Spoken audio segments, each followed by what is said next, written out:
Contre la corruption, le Sénégal progresse, mais des défis demeurent. L'indice de perception de la corruption dans notre pays a gagné 2 points cette année selon Transparency International. Birahim Seck du Forum civil salue cette avancée, mais plaide pour la publication des rapports de l'IGE. Il appelle aussi à des réformes législatives pour renforcer la transparence. Régulation bancaire, le Sénégal aligne ses lois aux normes de l'UEMOA. L'Assemblée nationale a adopté 2 textes de loi pour mieux encadrer la microfinance et le système bancaire. Selon le ministre des Finances, Cheikh Diba, ces réformes renforceront le contrôle de l'État, une avancée qui vise à sécuriser les transactions financières et protéger les usagers. Université Gaston Berger, un étudiant retrouvé mort dans sa chambre. Matar Diagne, étudiant en Master 1, a été découvert sans vie au village A de l'UGB. Une lettre d'adieu publiée sur sa page Facebook intrigue, mais les causes du décès restent inconnues. La commission sociale et les étudiants appellent au calme et attendent les résultats de l'autopsie. Migration, l'Église critique la politique d'expulsion de Trump. Le pape François dénonce les expulsions massives de migrants voulues par le président des États-Unis. Dans une lettre aux évêques américains, il estime que cette politique bafoue la dignité humaine. Il appelle les fidèles à s'interroger sur la légitimité de telles mesures.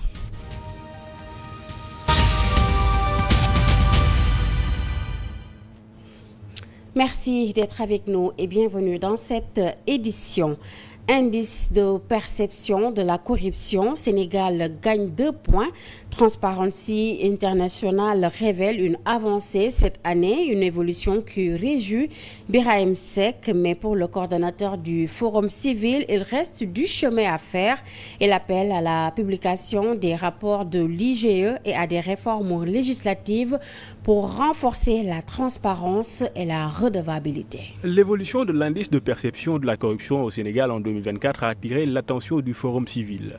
Le pays qui avait une note de 43 sur 100 dans l'IPC 2023 se retrouve avec une note de 45 sur 100 selon les résultats publiés par Transparency International, soit une progression de 2 points. Pour le Forum civil, cette avancée est le fruit de réformes importantes menées en 2023 et en début 2024, notamment l'adoption par l'Assemblée nationale d'une loi modifiant le code de procédure pénale pour la mise en place d'un parquet national financier. L'adoption en Conseil des ministres du 22 novembre 2023 du projet de loi modifiant la loi portant création de l'Office national de lutte contre la corruption, OFNAC, et du projet de loi relatif à la déclaration de patrimoine. L'adoption en Conseil des ministres du 6 décembre 2023 du projet de loi relatif à la lutte contre le blanchiment de capitaux. Autre facteur ayant joué en faveur du Sénégal, c'est le redressement opéré dans la nomination du directeur général de l'autorité de régulation de la commande publique ARCOP et l'effectivité du fonctionnement du pôle judiciaire financier. Mais malgré sa progression, le Sénégal reste dans la zone rouge. C'est pourquoi Birahim Seck demeure inquiet quant à la non-publication de rapport de l'inspection générale d'État et interpelle le chef de l'État. Il réclame aussi la lumière sur le ou les propriétaires du compte bancaire contenant 1000 milliards de francs CFA, annoncé par son Premier ministre Ousmane Sonko. L'Assemblée nationale s'active lors d'une plénière ce mardi 11 février. Son président El Malick Ndiaye a annoncé une série de mesures majeures. Parmi elles, la convocation prochaine du Premier ministre Ousmane Sonko et de son gouvernement pour répondre à 100 questions des députés. Un audit du personnel et une évaluation des compétences ont également été lancés depuis 2 semaines. Par ailleurs, 3 commissions ad hoc seront mises en place pour réviser le règlement intérieur, les statuts administratifs et financiers, ainsi que pour élaborer une méthodologie de suivi des politiques publiques. Réforme bancaire et microfinance, l'Assemblée nationale adopte 2 textes harmonisés aux normes de l'UEMOA, des lois qui, selon le ministre des Finances, Cheikh Diba, vont renforcer le contrôle du système bancaire et du secteur de la microfinance, garantissant ainsi une meilleure régulation. L'Assemblée nationale a adopté à l'unanimité la loi numéro 11/2025 portant réglementation bancaire. Par ces 2 projets de loi adoptés ainsi à l'unanimité, le Sénégal renforce son arsenal judiciaire pour mieux contrôler son système financier. L'une des innovations véritablement de ces textes, c'est de renforcer le pouvoir de régulation de l'autorité. Aussi bien l'autorité nationale à travers le ministère des Finances et les services compétents que l'autorité véritablement monétaire, la BCEAO qui s'est dotée d'une commission bancaire. Ces lois sur la réglementation bancaire et sur la microfinance sont des transpositions de normes communautaires, mais son adoption a été l'occasion pour certains députés de revenir sur des défaillances du système bancaire. Le système bancaire sénégalais est dominé par les étrangers. Le secteur bancaire ne soutient pas du tout l'économie, particulièrement en zone UEMOA. C'est des centaines de millions de SMS qui sont échangés. Si Wave n'est pas régulé par la RTP, il n'y a aucune possibilité de contrôle sur les SMS qui sont transmis à partir de leur plateforme, soit en direction des opérateurs ou directement à partir de leur plateforme vers les utilisateurs. Mais aussi interpeller le ministre des Finances et du Budget sur certaines insuffisances du système de la microfinance. Les microcrédits et les mutuelles sont en train de fatiguer les populations. Quand vous prêtez de l'argent à quelqu'un alors que vous n'êtes même pas sûr que cette personne a les moyens de vous payer à la fin du mois, ni combien de personnes vont payer, ni comment est-ce qu'ils vont payer. Je veux parler du reporting final. Donc, vous n'allez pas prendre le risque de prêter votre argent à un taux très faible. Face à ces différentes interpellations, le ministre des Finances et du Budget rassure sur la volonté des nouvelles autorités d'être plus regardants du système financier et protéger davantage les différents clients. Les taux d'intérêt posés par les institutions financières aux bénéficiaires de financement sont trop élevés. C'est le cri d'alerte lancé par Thérèse Faye lors du vote du projet de loi sur la réglementation bancaire et la microfinance ce matin à l'Assemblée nationale. Elle a interpellé l'État sur la nécessité d'un encadrement plus strict pour éviter l'asphyxie financière des emprunteurs.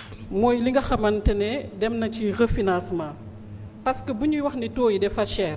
Concernant le refinancement, on parle de taux élevés, mais il faut savoir que l'argent des mutuelles, c'est comme de la marchandise.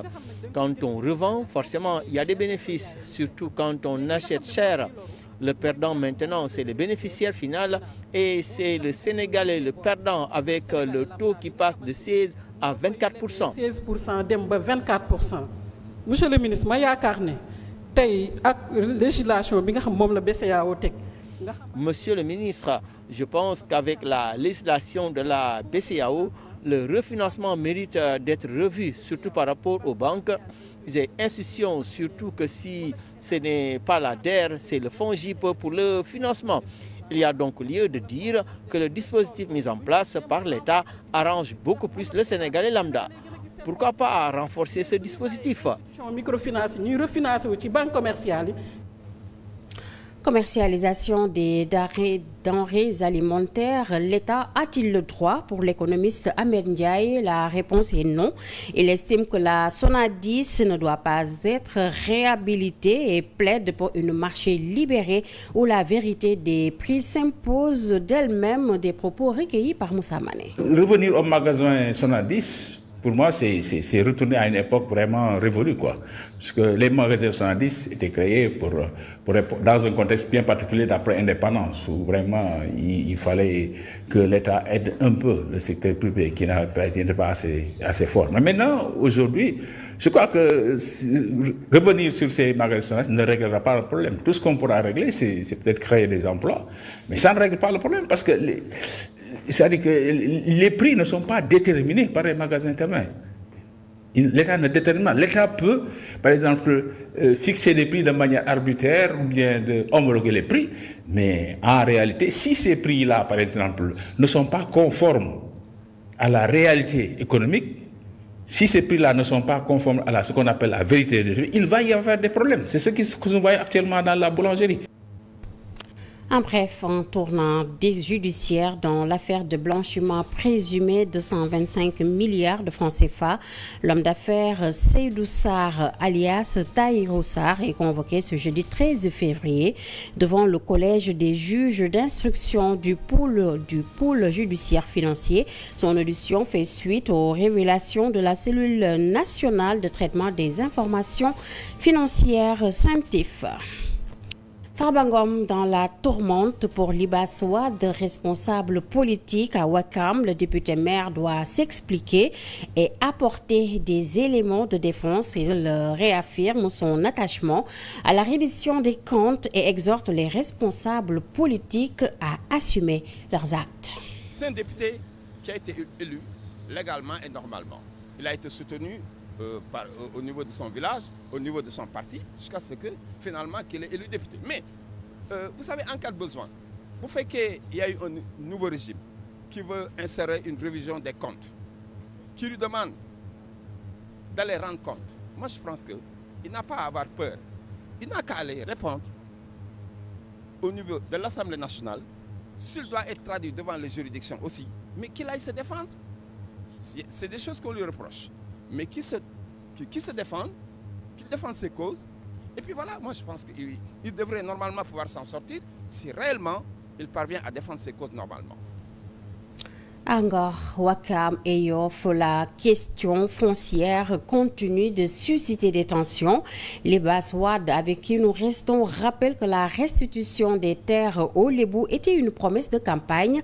Il interpelle directement le chef de l'État pour qu'il respecte cet engagement et rétablisse les droits des communautés locales. Abdoulaye Wade avait fait un excellent travail là-dessus, sur le foncier. OK ?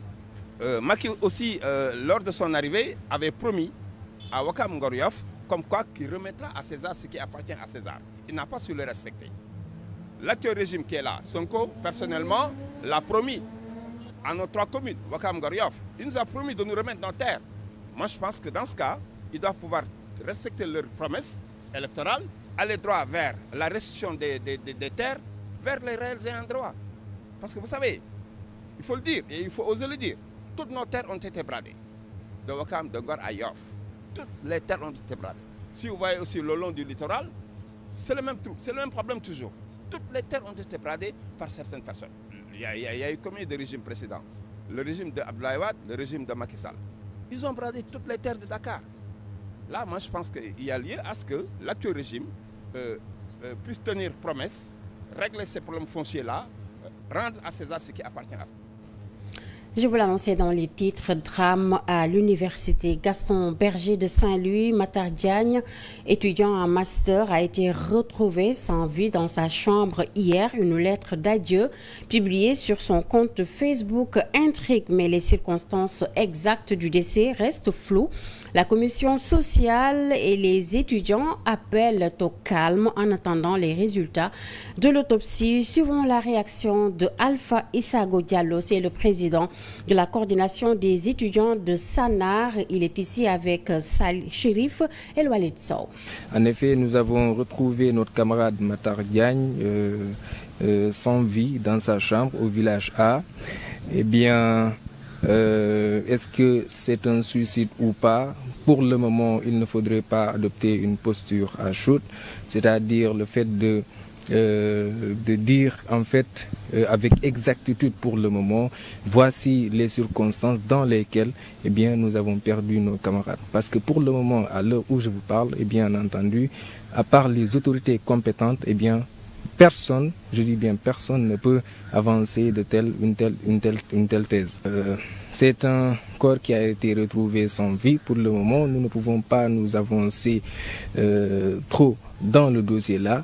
Ce que nous faisons et ce que nous demandons à l'ensemble de tous les étudiants, c'est de faire montre de retenue, n'est-ce pas, et d'attendre que les autorités compétentes fassent toute la lumière sur la question à travers leur enquête qu'ils sont en train de mener présentement.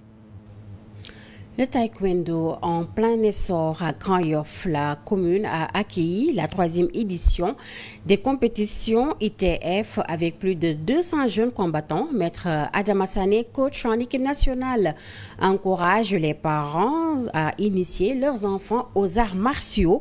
Selon lui, cette discipline forge le corps et l'esprit et inculque le sens de la citoyenneté. Cela aussi fait partie de notre politique parce que quand on parle de discipline, notamment les arts martiaux, cela participe à éduquer les enfants. Alors, il suffit que cela regroupe autant de personnes. Au finish, vous ne verrez personne vous dire que j'ai été victime d'agression. Ça, c'est grâce aux arts martiaux parce que c'est une discipline qui vous enseigne la droiture, mais aussi créer cette harmonie entre l'esprit et l'homme. La santé, mais dinañ am ben esprit tranquille ba nga xamantene ni dinañu xamné ñom parce que ki def art martial doko dégg. Cela aussi favorise la bonne santé et la tranquillité de l'esprit parce que vous ne verrez jamais un pratiquant des arts martiaux vous dire que j'ai été victime d'agression ou je suis un agresseur entre autres. Alors j'invite les parents à aider les enfants pour les inscrire dans la pratique du sport, notamment les arts martiaux. Fédération bi nga xamanteni mom lañ yàgg gis mu nekk taekwondo WTF. Parlons à présent de cet engagement financier fort pour l'inclusion des personnes en situation de handicap. L'UNICEF et l'OMS mobilisent plus de 2 milliards de francs CFA dans le cadre du projet Etiscal, un programme sur 3 ans avec la mise en place de 7 comités régionaux pour appliquer les 16 points clés de la loi sur le handicap. Et aujourd'hui, l'État du Sénégal, sous la supervision du ministère de la Santé et de l'Action sociale, a produit 98 126 cartes d'égalité des chances adossées à des programmes de filets sociaux multisectoriels tels que les bourses de sécurité familiale et la couverture maladie universelle, mais aussi le transport et d'autres filets sociaux qui sont en gestation. Aujourd'hui aussi, je suis heureux d'annoncer aux Sénégalais que le ministère de la Santé et de l'Action sociale a conçu une nouvelle plateforme de gestion de la carte d'égalité des chances qui est décentralisée dans les 46 départements du pays et plateforme qui génère automatiquement donc ce qu'on appelle un certificat de handicap qui a la même valeur juridique que la carte d'égalité des chances. Le projet, c'est un projet de 3 ans. C'est un projet de plus de 3 millions de dollars, donc si on fait le calcul, ça fait plus de 2 milliards. Hors de nos frontières, en bref, Donald Trump critiqué par le pape François. Le souverain pontife condamne fermement la politique d'expulsion massive des migrants menée par le président américain. Dans une lettre adressée aux évêques des États-Unis et publiée par le Vatican, il rappelle que beaucoup de ces migrants fuient la pauvreté, l'insécurité ou la persécution. Il invite les fidèles à s'interroger sur la légitimité d'une telle politique qui porte atteinte à la dignité humaine, selon lui. C'est la fin de cette édition. Merci à vous tous de votre attention. Bonne suite des programmes. Au revoir.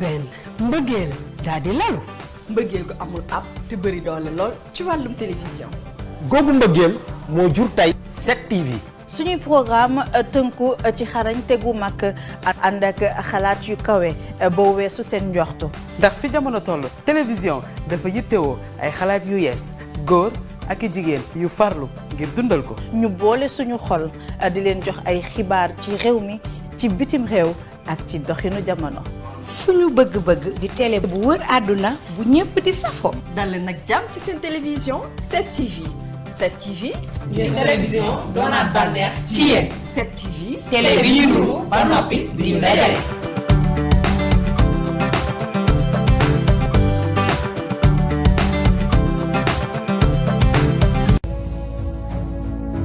7 TV, votre chaîne préférée, vous suit partout et vous pouvez la suivre presque sur toutes les plateformes. Sur la TNT, 7 TV est au canal 10.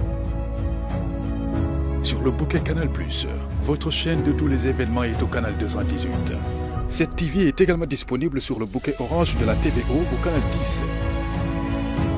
7 TV, la télé qui nous ressemble et nous rassemble.